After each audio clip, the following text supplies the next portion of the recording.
here I am, once again, in my bathrobe. It wouldn't be a vlog if I didn't start it in my bathrobe. Quick life update. I sprained my wrist. So if you don't know, I have chronic wrist pain, elbow pain, shoulder, neck.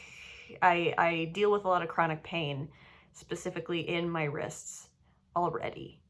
And last Friday, it's Monday today, last Friday I was walking the dogs and one thing led to another with the leashes, and one of my dogs like darted and hyperextended my wrist. So I was kind of like this and she tugged really quickly and it hyperextended. It sprained this, all these muscles in here, in my thumb, and sprained the wrist itself. So that is what I'm dealing with in my right hand. I'm right-handed. So my dominant hand, because I already deal with chronic issues, it's just the sprain is 10 times worse. The sprain is way worse than it probably would have been. And for me, it's gonna take a really long time to heal. The point of this vlog is to distract me from this. And hopefully make me feel a little better. So I know this isn't like super great, but this is my Libro FM wish list. Okay? And since I'm feeling like absolute garbage, I think I deserve to buy a couple audiobooks. I even got a second page here. With, more sci-fi. You can tell what mood I'm in. So what do you think? Should I buy myself a couple audiobooks? Plant chores.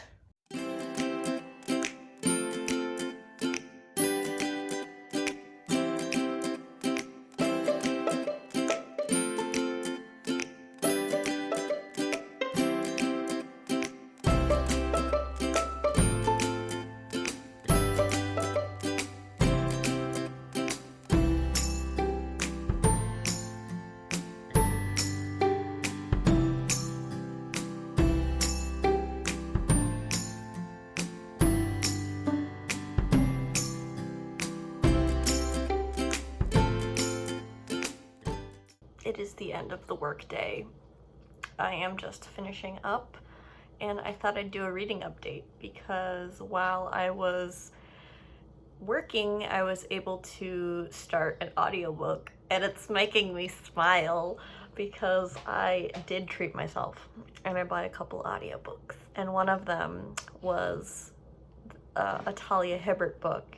Talia Hibbert wrote Get a Life, the Brown Sisters trilogy, which I read, in the past, and I've read each of her books multiple times in that series and absolutely loved. And so I bought The Princess Trap and The Roommate Risk, and I started listening to The Princess Trap, and it's great. The tension is exquisite between these two characters already. Like, they meet right away. There's instant chemistry, there's instant charm, and it's just a lot of fun. It's just a lot of fun, and it's just making me smile. I'm having a really great time. So that's kind of what I want to read now. I'm just kind of obsessed with this romance book. I just needed maybe that little bit of a pick-me-up. So I'm already like 20% into it. It's a pretty, it's pretty short romance book, so I'm loving it, having a great time. I'm 50% into The Princess Trap, and I have not given you a plot summary. So obviously it's a romance book, so you know how it's gonna go. But the main plot of the book is that the main character, Reuben, is a prince of some made-up country, and he meets Cherry, who's the main lady, and they get caught in a compromising, they're like kissing, and a photographer catches them, and he blurts out, "You have to delete those pictures of me and my fiance," and so they have to pretend to be actually engaged. So it's kind of like a fake dating, fake engagement type scenario. And so they like sign a contract, so they pretend to be engaged for a year, basically to help get Ruben, like, improve his image with the press. Apparently he got screwed over by his past relationship, and it wound up in the press, and it was all very nasty, and so he's trying to, like, improve his image, and he's like, well, we're already in this situation because I fucked up, can we sign a contract? And then he's like paying her, essentially, and her sister has a lot of medical bills, and so she's like, okay, yeah, I'm gonna do this so I can pay for my sister's medical bills, because her sister's in the United States, where you have to pay for medical shit. So that's kind of the basic plot. So right now they're in his country getting to know each other, if you know what I mean. And it's great. I'm 50% in, and I'm really enjoying it. The steamy scene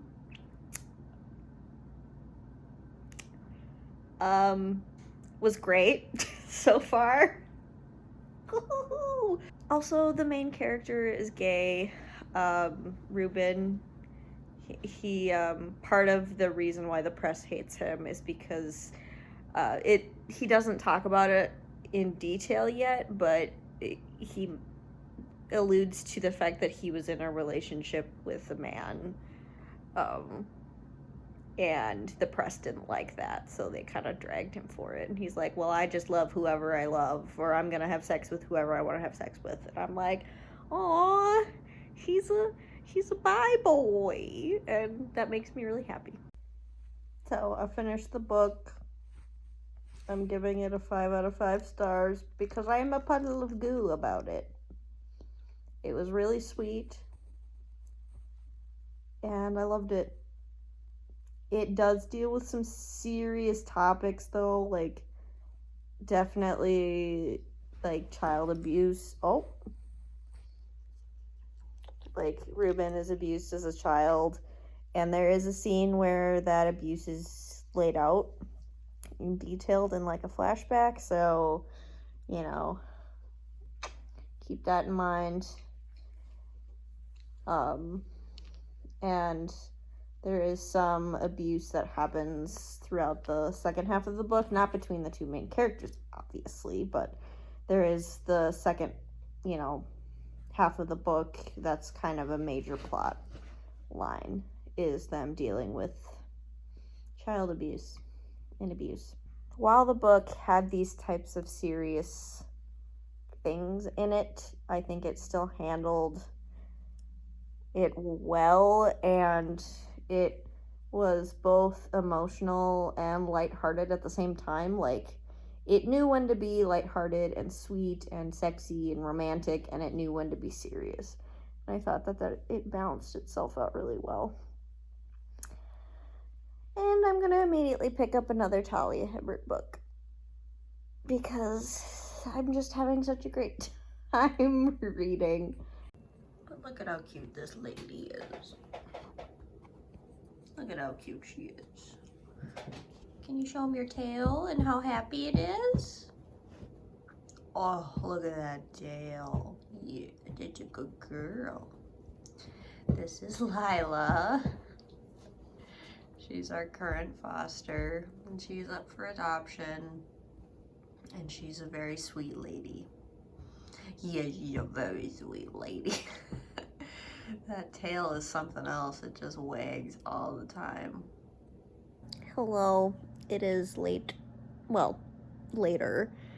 in the afternoon, and I have read 60% of The Roommate Risk, and it's pretty cute. I don't think I'm disliking it, but I'm not loving it as much as the Princess Trap. Is that what it's called? Yeah, I think I'm liking it. I'm enjoying it. It's a friends to lovers where the guy Rahul has been in love with his best friend Jazz for like 8 years.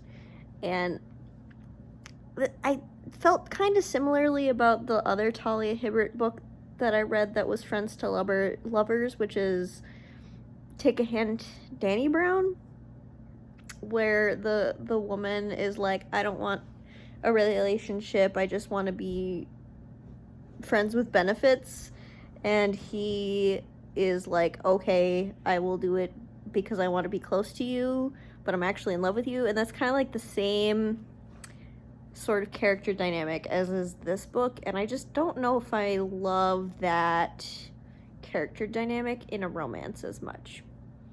I don't know. I'm not opposed to friends to lovers in a romance, but I don't think it's my favorite. I don't know. So I'm really enjoying it. Don't get me wrong. This isn't a bash or anything, but I think I'm just not liking it as much as some other types of romance trope, things. I'm not liking it as much as other romance books that I've read. I'm still liking it a lot. The smut is nice. It's pretty good. I finished the book, and it was good. This is 3 stars. 3 stars. I think I liked this one a little bit less than Take a Hint, Danny Brown, and they're both like friends to lovers. Very similar concept and execution and relationship style and like character dynamics. It was still pretty cute. The steamy was great. Lots of smut in this one. They do it all the time. Hello everyone. It's really hot, so no comments please. So it is a little bit later in the afternoon. I still have a little bit of work left, but the sun is so pretty right now, like the way it's shining through my windows. I wanted to do an update. I know that's stupid, but here we are. But as you can maybe tell, I have a plant. I have a plant here that desperately needs to be repotted. So this is, it says it's an alocasia. I don't know what variety. I thought it was a Chinese evergreen, but apparently it's not. Apparently it's an alocasia. But it's doing really well for me. It sits kind of right in front of my window, and so the leaves really turn towards the light, and I, rotate it like I do with all my other plants. However, it is in a pot that has no drainage, and it's still in the nursery pot that it was grown in, and that potting mix that growers use is really, really bad. I just really enjoy this plant. Plants make me really happy. I'm a, stereotypical bisexual, pansexual in that way, where I have like 60 plants. These 2 holes took my husband about 10 seconds to do. Whereas if I were to try to do this, I have done this before to a couple other pots, it took me like 2 or 3 minutes per hole. Thanks, hubby. I have no way to film out here, so you're just gonna get it in progress. So right now, I am loosening the roots by just like gently massaging them and trying to pull them apart and getting rid of as much of the dirt as possible. Okay, it's in. I put the little tag back, and now I added some water in the very bottom to encourage the roots to go down and settle in the bottom. But I am going to add a little tiny bit of water on the top because you can see these little pellets. These are It's called Mosquito Bits. It is an insecticide, which when you add water, it releases the chemicals. And basically larvae will feed on that chemical and die. And so yeah, I'm just gonna add a little bit of water just a tiny bit of water all along the edge. Excuse the angle, but I just wanted to do a quick reading check-in. I have actually read 60 pages of Dawn by Octavia E. Butler physically with my eyeballs, and it's a lot of info dumping in the first 60 pages. So obviously establishing a lot in the world building and the character and the alien race, which is obviously very important, but execution-wise, nothing is really happening other than Lilith is waking up and discovering things. That is the plot up until this point. Each chapter is just them having a different conversation of some different aspect of the world building, which is a little boring, to be honest. So I am willing to continue to read, but I'm not saying I'm enjoying it that much at this stage. I think the whole premise is really interesting, the idea of like repopulating the earth, but the aliens want something from the humans. It's wash day. So, don't mind my hair. I just wanted to say good morning. It's Thursday. And also to say that thankfully I kept reading Dawn last night. And basically once I got over that like 65 page mark and picked up the book again, I started getting a little bit more invested in the story and some plot stuff started happening. I think one of my issues was like the main character is a captive. Which is like a huge part of the plot. Like she's captured by these aliens and she's under their control. So for the beginning chunk of the story, the first 60 pages, she's really trying to grasp any sort of control. She's trying to find answers. She's trying to figure out what's going on, and she's miserable. But what that means is she doesn't have a lot of agency, clearly, because she's a captive. So that was just a little bit of a boring moment for the character.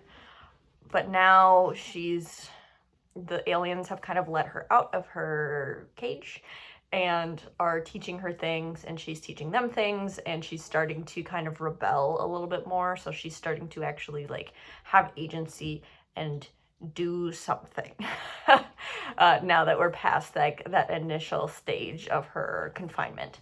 So I'm really happy to report that I am quite enjoying this a lot more than I was. I'm on page 112. Hello everyone. It has been about 2 days since I updated because I was making my way through Dawn, and then I had to think about my feelings for this book before I could talk to you coherently about all my thoughts and feelings. So in this final section of the video, I'm going to be wrapping up the 2 romance books I listened to, as well as giving a review for Dawn. So this week I was able to complete 3 books for a total of 955 pages, whereas keep in mind 2 of those 3 books were listened to via audio, whereas Dawn I read with my eyeballs. I loved The Princess Trap so much. I thought the chemistry was excellent between the 2 characters. It was queer, it was charming, it was sweet and romantic, as well as balancing a fairly serious plot with the child abuse and kind of the happy ending that came of that. So I ended up giving The Princess Trap 5 out of 5 stars. Then I moved on to The Roommate Risk, which I didn't love as much as The Princess Trap, but I still enjoyed nevertheless. I ended up giving this book a 3.5 out of 5 stars. And I think I've just decided that this type of character dynamic of friends to lovers, where one of the friends has always been in love with the other, whereas the other is like, I don't want to complicate things, I just want friends with benefits, and I don't deserve to be loved. I just don't love that type of character dynamic when it comes to friends to lovers. So I have yet to find a friends to lovers romance book that I absolutely adored, but I still enjoyed the overall plot and romance in this book. Then I read Dawn, and I haven't talked about this as much as the other two in this vlog, so let me try to encompass all my feelings. Octavia Butler, in every single book of hers that I've read Fledgling and Kindred by her. And in both of those books, and in this one included, she thrusts her characters into situations that make them make hard decisions. And it makes the reader feel very uncomfortable because of the character relationships. You as a reader are like, I don't know how to feel. This feels super weird. And that's exactly what happens in this book too, that feeling of discomfort with the characters. The aliens have the human race captive, the remnants of humanity captive, and they're kind of like benevolent captives, you know, willing to help the humans out for a price, and that price is pretty high and will cause humanity to lose part of its identity. And Lilith, our main character, struggles with the inevitability of her situation and the loss of her humanity to some extent. So this book talks about sex and power and what it means to be human, and you're reading this whole book and you're like, how is this gonna end up? Because all the trajectory of this book is a feeling of dread, because there are no good solutions. And that's kind of how all of her books are. There are no good solutions. There is just, this is how it is, this is the ending, and it may not be satisfying for everyone. The things that I loved about this book, obviously the writing, exquisite, world building, you know, the aliens, the species characterization was great. Our main character is messy and angry and got a lot of baggage. All great things that I've loved about Octavia Butler in the past. The thing that is keeping me from giving this like 5 stars is because it's really effed up. It's like really messed up. There are a couple instances of like attempted rape in this book. There was a line that I really didn't like, where Lilith is talking about waking up another human being, and she's like weighing who should she wake up, and she's like, oh, I'll wake up a woman because there'll be no sexual tension between us. And I'm like, that's really problematic, and that line just kind of like caught me off guard. I was like, I don't like that. That's really like heteronormative, and like, you could be waking up a lesbian or a you know, a bisexual woman, and like so it just, like, that line caught me off guard, and I was like, this is that, you know, this book was published in the 80s, so, you know, maybe that's, you know, part of the time, not an excuse, but there we go. Okay, this isn't a spoiler. There are problems of consent in this book. Not just like there are attempted rape scenes. Like, that aside, there are issues with consent. The aliens basically can connect to the humans' neurological system and provide them pleasure. So basically the humans can have sex with the aliens through like this connection. And there are some instances of issues with consent where the humans are saying, no, I don't want to do this, and the aliens are like, yes, you do. I can feel your pheromones and your body wants it, so I'm gonna do it anyway. And I was like, that made me real uncomfortable. Really, again, really uncomfortable feelings during this entire novel, and those were, you know, that happened several times throughout. And that the very, very ending of this book, okay, I won't say it, but the aliens do something at the very end that, again, has to do with consent and body autonomy. That just really pisses me off. But again, it's like the way that the story is set up, there is that sense of inevitability because the aliens are captors of the humans. So it's effed up. It's messed up. And like it's hard to say like I enjoyed this because of how twisty it was in that psychological way, but I still enjoyed my time reading this. I'm still thinking about it. It still is leaving a lasting impact on me, even like a day later. I'm still thinking about this and trying to sort out my feelings. So I'm giving this a 4 stars, I guess. And I'd say proceed with caution with Dawn. I think it's the most, it goes Dawn, Fledgling, then Kindred in terms of my comfort level. This is the most uncomfortable I've ever felt reading a Octavia Butler book. I will be continuing the series though. Again, the sci-fi stuff, I'm really interested in the overall plot. I'm fascinated by, and I'm interested to see where humanity goes from here. So, those are all my thoughts. That was the vlog. I appreciate you all so much. I know this is going to be a long one. So thank you so much for watching, and I will see you in my next video. Bye!